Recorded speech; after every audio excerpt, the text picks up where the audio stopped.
I want to be a legend and whatnot, but I don't want that to happen. And then what happens? Exactly that. I usually don't speak on the show like this. Ain't nobody else saying shit.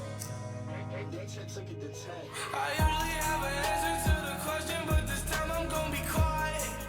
This time, ain't nothing like the feeling of uncertainty, the eeriness of silence. This time it was so unexpected. Last time it was the drugs he was lacing. All legends fall in the making. Sorry, truth, dying young, demon youth. What's a 27 club? We ain't making it past 21. I've been going through paranoia, so I always gotta keep a gun. Damn, that's the world we live in now. Yeah, hold on, just hear me out. They tell me I'ma be a legend, I don't want that title now. Cause all the legends seem to die out. What the fuck is this about? I'm trying to make it out. I'm trying to change the world. I'm trying to take her out. I'm trying to take the girl.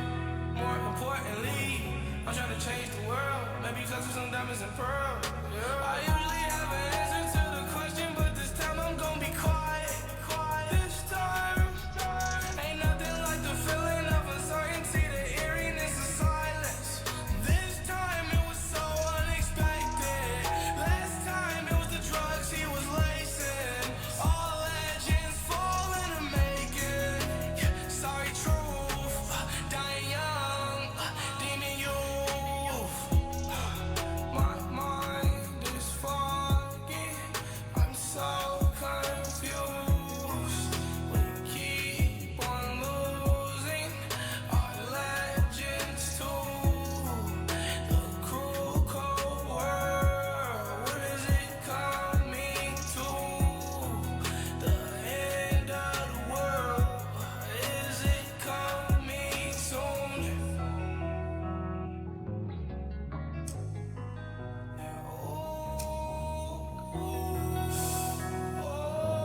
That hits for you. I usually have an answer to the question, but this time I'm gonna be quiet. This time, ain't nothing like the feeling of uncertainty, the eeriness of silence. This time it was so unexpected. Last time it was the drugs he was lacing. All legends fall in the making. Sorry, truth, dying young, demon youth.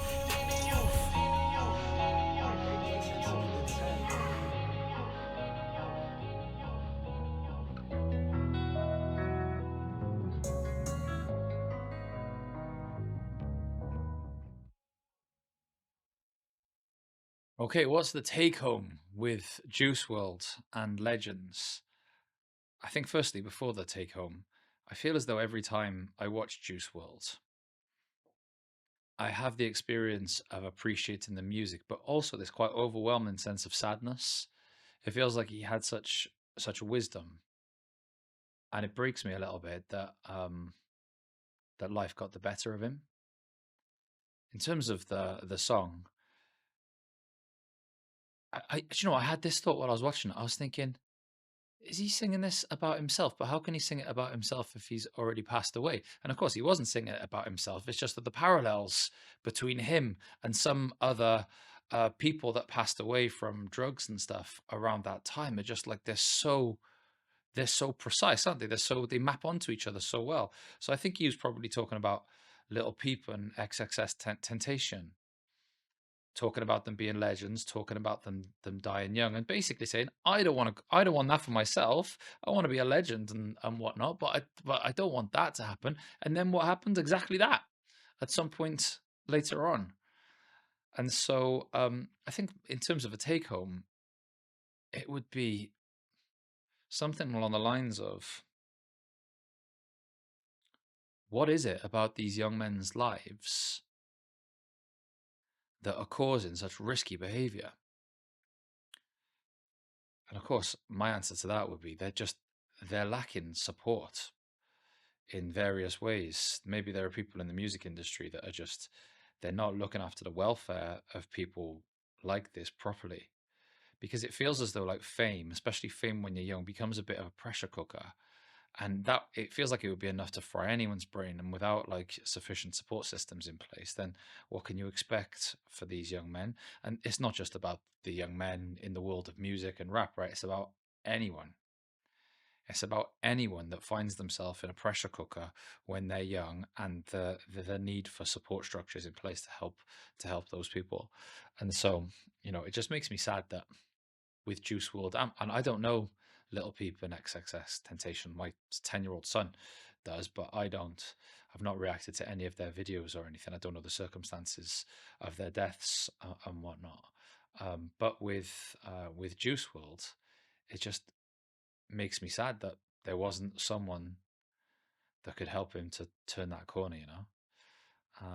I don't blame him. I don't look at him and think there is an addict. There is a part inside of him that is broken and wrong. And it was predetermined as he came into this world that that was what he was going to go on to be. No, no, no. It was all of his experiences and all of the context that led to him developing these behaviors. And unfortunately, as they showed themselves, he just didn't have the support systems in place to be able to prop him up and get him out of there.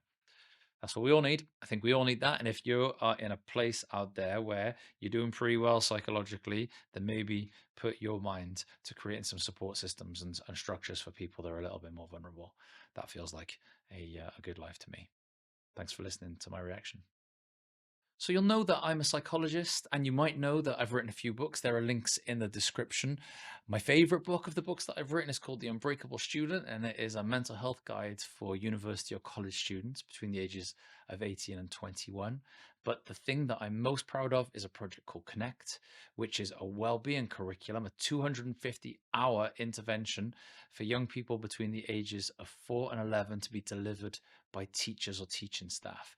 It's totally free. There's that amount of psychological intervention totally free. All you've got to do is sign up. You won't be asked for any payment details. You won't be asked to pay anything. It'll take like 2 or 3 minutes to sign up, and all of a sudden you'll have access to this whole curriculum. It's aimed mostly at teachers, teaching staff, head teachers, people in education, but also maybe some parents out there might find some use in gaining access to these materials. I hope you like it.